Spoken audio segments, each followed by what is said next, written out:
मशरिक news के नाजरीन आदाब। देश के अंदर एक नए तरीके से ये कोचिंग सेंटर स्टार्ट हो गया। कोचिंग सेंटर तो बहुत सारे मैंने मध्य प्रदेश के अंदर देखे, अलग अलग शहरों में देखे, और जो ओबेस अरब भाई जिस तरीके से कर रहे हैं, सद्भावना और कोचिंग, एक तरफ तो कोचिंग की बात हो रही, साथ के साथ में पैरेलल सद्भावना की भी बात हो रही। हम जो हमारे बच्चे हैं, जो आने वाले बच्चे जिनके पास किसी तरह की पेशे की फाइनेंशियली तकलीफ है, वो अपना करियर बनाने के लिए यहाँ से। जी, आपका नाम जानना चाहता हूँ मैं। हिरा अरब। हिरा अरब, बहुत आप बिजी हैं इस सद्भावना कोचिंग सेंटर को लेकर के। ये मन में कहाँ से आया था ख्याल, किस तरह का एक टारगेट चला शुरू से? एक्चुअली खोला तो पापा ने है, एसोसिएशन ऑफ इंडियन मुस्लिम्स के थ्रू खोला है ये इंस्टीट्यूट। जी। जो अनएम्प्लॉयड सिटीजन्स हैं उनको एम्प्लॉयमेंट की जरूरत है। जी। और वो अनएम्प्लॉयमेंट इसलिए क्योंकि उनके पास प्रॉपर रिसोर्सेज नहीं है। तो यहाँ ट्रेनिंग सेंटर पे हम लोग प्रॉपर मतलब कम फीस में उन लोगों की रिसोर्सेज सप्लाई यहाँ करते हैं और ट्रेनिंग दे रहे हैं।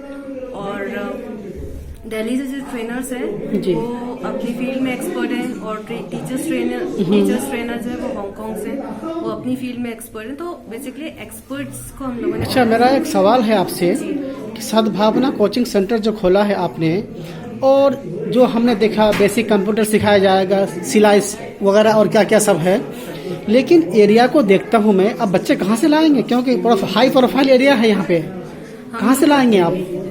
ये हाई प्रोफाइल एरिया है, बट हम लोगों का फोकस इसलिए जिनके थ्रू है, हम लोगों ने स्टेटसेस अपडेट करे, पैम्पलेट्स लोगों को प्रोवाइड करवाए हैं। तो मस्जिदों में भी पैम्पलेट प्रोवाइड करवाए, और इन लोगों ने जो जिनको रिक्वायरमेंट है एक्चुअली इन सब ट्रेनिंग की, तो वो दूसरों की भी हेल्प करना चाहते हैं। तो नहीं, वो बात ठीक है, लेकिन इस एरिया के अंदर कौन सी बच्ची या बच्चा आपके यहाँ सिलाई सीखने आएगा, बेसिक कंप्यूटर सीखने आएगा?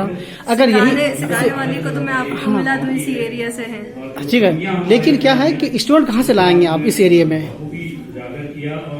अगर यही चीज किसी गरीब स्लम एरिया में होता तो बेहतर नहीं होता? नहीं, ये एरिया में आपको बहुत गरीब भी मिलेंगे।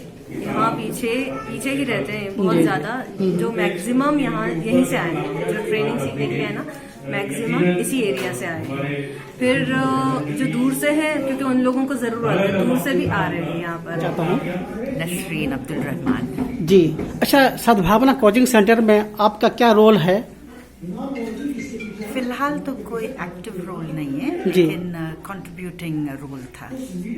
कंट्रीब्यूट करती हूँ, सपोर्ट करती हूँ, इसे सपोर्ट करती हैं। अच्छा, सपोर्ट से क्या मतलब, एजुकेशन में या किस तरह सपोर्ट करना चाहती हैं? फाइनेंशियल में सपोर्ट करती हूँ। जी। Advisory support. जी। हाँ, कोई मैं रिटायर्ड हूँ। जी। तो एडवाइजरी सपोर्ट में ज्यादा। अच्छा, रिटायर्ड किस डिपार्टमेंट से हैं आप?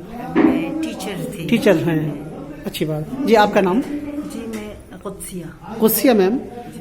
सद्भावना कोचिंग सेंटर में आपका क्या योगदान रहेगा? जी, मैं एक डॉक्टर हूँ, और जी, उस हिसाब से जो भी मुझसे काम लिया जाएगा मैं करने को तैयार। अब तक समाज सेविंग में क्या काम किया आपने? कुछ समाज सेवा में जो मुझसे करवाया गया वो किया। अच्छा किया, मतलब जी, कैंप्स अटेंड किए, और जी हाँ, गरीबों को फ्री ट्रीटमेंट दिया।